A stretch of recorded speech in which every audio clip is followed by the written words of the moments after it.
everyone, I am Rebecca from ChemKnits, and it's time to leave none of anything behind. Right here, I have some rainbow colors that I mixed. Well, at least these are dried versions of the colors. Brilliant Yellow, Deep Magenta, and Caribbean Blue. I mixed these colors at the following ratios. 3 parts magenta to 1 part blue, 1 part blue to 3 parts magenta, 1:1 yellow to blue, 100% yellow, 3 parts yellow, 1 part magenta, and then 3 parts magenta, 1 part yellow. And so when I measured out those dyes, I then diluted them with some water, so bringing our originally 1% stock solutions down to a 0.25% stock solution, which means that we had 1 gram of dye dissolved in 400 milliliters of liquid, or a 1/4 gram of dye dissolved in 100 milliliters. And I've used up most of the dye, but I still have a bunch left. And so that's what we're going to be doing now.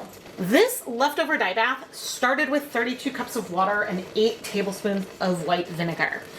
And I'm going to go grab some dry yarn and bring it over. As I went over and grabbed 300 grams of sock yarn, I had a huge moment of hesitation. Right here, I have 300 grams of Knit Picks Stroll fingering weight yarn. This yarn is 75% superwash merino wool, 25% nylon, and my hesitation came from the fact that I was like, oh, I have mermaid yarn in the other room, but I still need that for dyeing up yarn for the 2026 Spring Mini Skein mini series, because that's the base I'm using for my bonus colorway. We still have a lot of water in here. But anyway, I was like, ooh, it would be fun to do this with Mermaid Sparkle or to use my neon neps. And then realizing, you know what? I think that maybe, depending on how this turns out, we will do that, but do that for like the Trevor Project fundraiser or something similar. We have so much water in here still that I think I want to remove some of it. And this is going to go so slow. So I also kind of wanted to reserve, well, it is what it is. I was like, I want to remove some of the water volume. And I'm just going straight into the sink. Now, this means I'm completely eyeballing things, right? I want there to be enough water volume that I can spread the colors out, but I don't want there to be so much volume that, this is better. But I don't want so much volume that I lose complete control over what's happening, especially when I bring on liquid dyes. Now, the dye bath is warm, but not hot. And I think we're gonna go for it and just start playing with these colors right now. Okay, here is the red that I mixed, which I'm pouring at the end. And then I am working it through. There will be light patches, but by being able to massage it through a bit, I will get more coverage than if I just poured the dye on and didn't move anything. All right, I'm coming in with our orange, trying to start at the interface there, and I'm trying to work it through. Things may spread. I have a feeling we'll end up with little to no yellow because I'm already going further down than I had intended, but it's fine. It looks like we're getting a lot of coverage right now. I don't think we're going to have nearly as much coverage as what this looks. Okay, so I'm starting the yellow here on the orange, kind of working that through before bringing that rest over. I'm going to want to allow a lot of space for the yellow to exist because things are going to spread. You'll notice that sometimes this is why I start in the middle of the colorways, because if I start in the middle, then I get my spacing down. Okay, now with our green, see, I don't want it to move down to the end too much. but I still have more of this color, and you can see now our water volume is betraying me a bit. I have more green, but I'm not using it all yet.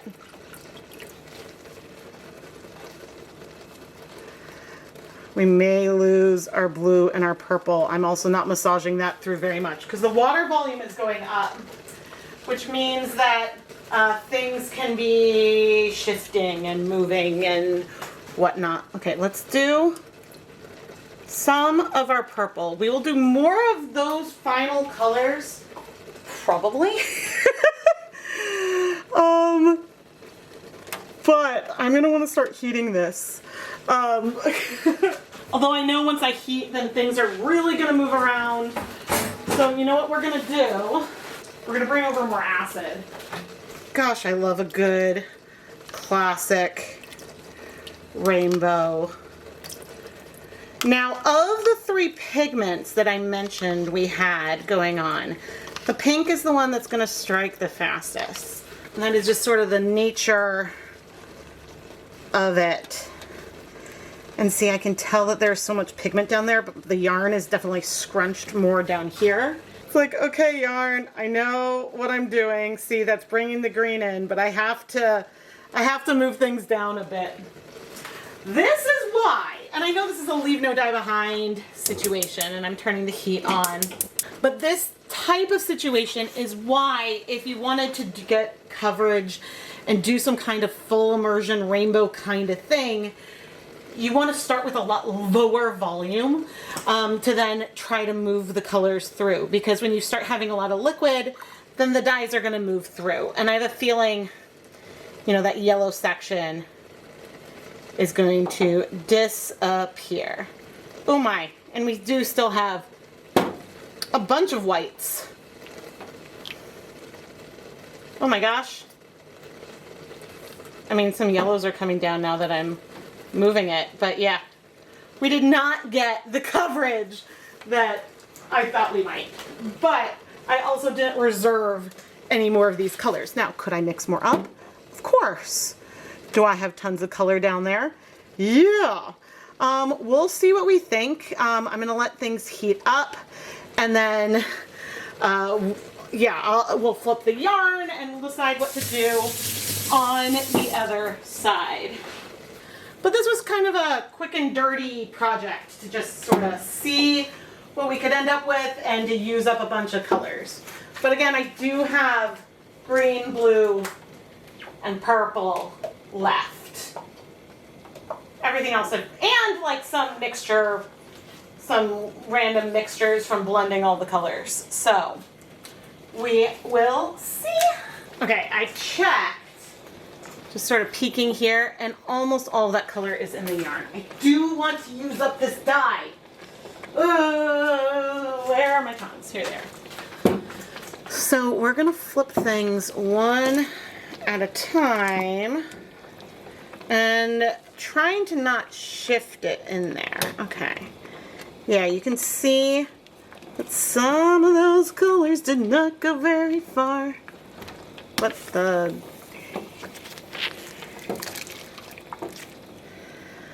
Oh, am I gonna mix up some more red? Maybe.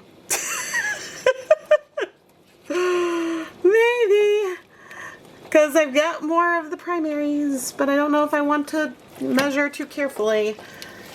And I'm like, I love that I'm just like singing over here. Okay. All right. It doesn't have to be this deep, Rebecca. Okay. This is what we're gonna do. We're trying to maintain our rainbow. Okay. I got my spoon, got my dye, bringing in the purple, working that through. See, I came up with a plan. I don't need to mix more of the colors. Of course, this is gonna stay a lot where I've placed it and be a little less smooth, and we're just gonna be okay with that. We're gonna be okay. Okay, our green, It's going to be okay if we have some light patches, but I just want a little bit more coverage. So here's what we're going to do. Oh, I didn't think about how this is not diluted anymore. Oh, that's a little bit of a bummer. Okay, here's what I'm going to do. Off camera, I don't care, I'll show you. In my yellow cup, taking a little bit of my yellow stock solution. That's maybe more than a little bit. It's fine! It's fine. I'm gonna add some water to it. Now the water I happen to have had some acid in it, but that is okay. And we are just pouring that on, bringing it in, bringing a little bit more depth and dimension. And I'm going to do the same thing, but with our pink. And so it's going to bring in some pinks. So I'm going to take a smidge of our deep magenta dye, add a bit of water to it, and then pour it over the end. Because yeah, I could mix up more red and orange, but why bother? Why not just bring in some pink and have that be like another dimension? And we might still have some pastel areas, but I think now we have something that is a little bit more connected than what we had before. So I've used up almost all of these leftovers.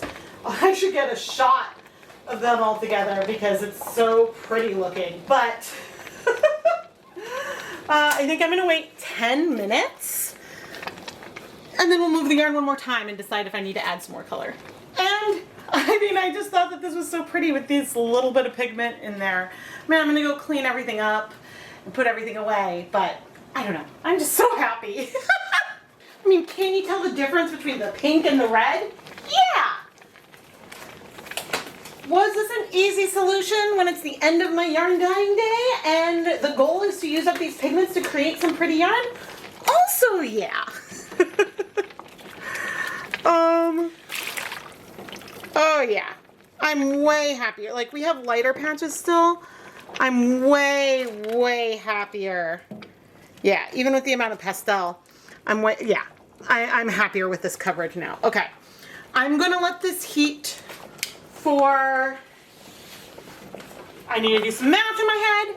Okay, for about 20 more minutes. And then I'm gonna turn off the heat and let it cool completely so we can wash it.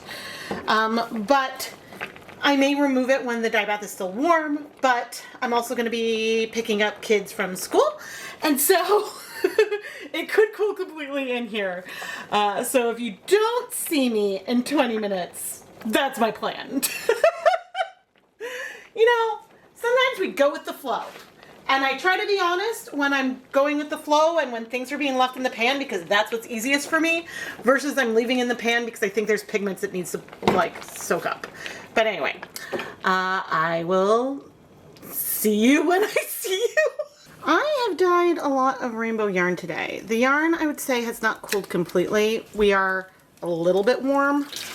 It's mostly cooled. And yes, I'm going in with my hands. It's very pretty. But I'm realizing, well, we have different fibers and things, but I was like, I hope I can keep everything straight. But anyway, I'm gonna let it finish cooling and we'll wash it either later this evening after everyone's in bed or tomorrow. One or the other. Let's wash this Leave No Dye Behind yarn. Beautiful rainbow. Not a ton of purple, and I just added some dish soap. This is making me remember that I really want to do more of the like symmetrical rainbow. Like it's starting in the middle with the red and bringing the other colors further outside. That is something that would be tricky to do with 6 colors because you saw like when I added them how much the colors spread. But I could definitely layer the colors closer, especially if I was dealing with less water volume overall. But the great news is that I don't see any color bleeding. Woohoo! That makes me happy. So I'm gonna finish rinsing out the soap. Then I'm gonna go ahead and put the yarn through my spin dryer and hang it up to dry so we can look at the finished yarn. But once again, I know we lost a lot of our yellow because of our technique, but I am unbelievably happy with the range of colors we have in here from just 3 primary colors. That makes me so happy. This rainbow is so pretty. I am so happy that not only did I decide to go for another like classic rainbow colorway, but that we got as much coverage as we did with the leftover dyes. Yes, we have some lighter patches, but you know, a lot of the colors stayed distinct-ish. And like, yeah, we've lost yellow in areas, but there's still color in here that does read as yellow. Maybe it's a little bit more gold, but it reads as yellow. We have a few areas where things got a little bit muddy, but overall, this is just fun. Of course, I would love to create a more saturated rainbow at some point this year. It's been a while since I've done that, and it's definitely on my list. And actually, another project on my list that maybe I talked about already in this video, maybe it was a different video, but I think it would be fun to do a side-by-side project where I am trying to dye rainbow yarn by blending the primary colors in the dye bath versus mixing the primary colors in advance and then adding them onto the yarn. Because I think a lot of times when I try to blend the colors on the yarn, I sometimes end up with like a really small area of the secondary colors and it doesn't necessarily feel as balanced. Not that this is the most balanced colorway in the world, but that's something that I want to think about. When I was twisting up the yarn, I accidentally had the purple on the outside and the pink on the outside. So I decided to do one where I put the purple and pink together and then twisted it up. And I feel like it can be hard for people to read yarn in a skein. My preference is these 2 ways because I think you can look at it and see, especially if you move it, okay, these are the color transitions that are happening in there. Whereas with this one, you maybe can feel, but I find it harder to think, okay, what's the order of the colors? Are we going sort of like all the rainbow colors but in a random order or what? But anyway, typically the color that I will let be sort of on top, I will usually pick a color that has the least amount of representation from one of the ends. So like in here with the purple, you can still see the red through, but the purple was so short that if the purple is inside, then you don't see as much of it. And so I think these ones are my preference, but really they read extremely similar. They're twisted the same way. It's just about which end gets tucked into which, right? I am Rebecca from ChemKnits and I love to dye yarn. There are so many different ways you can play around with rainbows. And a lot of the times I put at least a little bit of planning into the rainbows that I create. But this one was a very last minute one. Let's use up all these dyes that I've mixed, and it turned out so fun and I am so happy. Please subscribe and turn on notifications so you never miss a new video. I post at least twice a week and we have so much fun over here. And if you love the yarn I dye and want to bring some home, go and check out the ChemKnits Creations Etsy shop. I can't guarantee that this particular yarn is still there, but there's a lot of colorful yarn that has been featured in my videos, and it's a great way to support the content here and get some pretty yarn at the same time. You can find links to the ChemKnits Creations Etsy shop and other places you can find me on the interwebs down in the video description. Thank you so much for watching.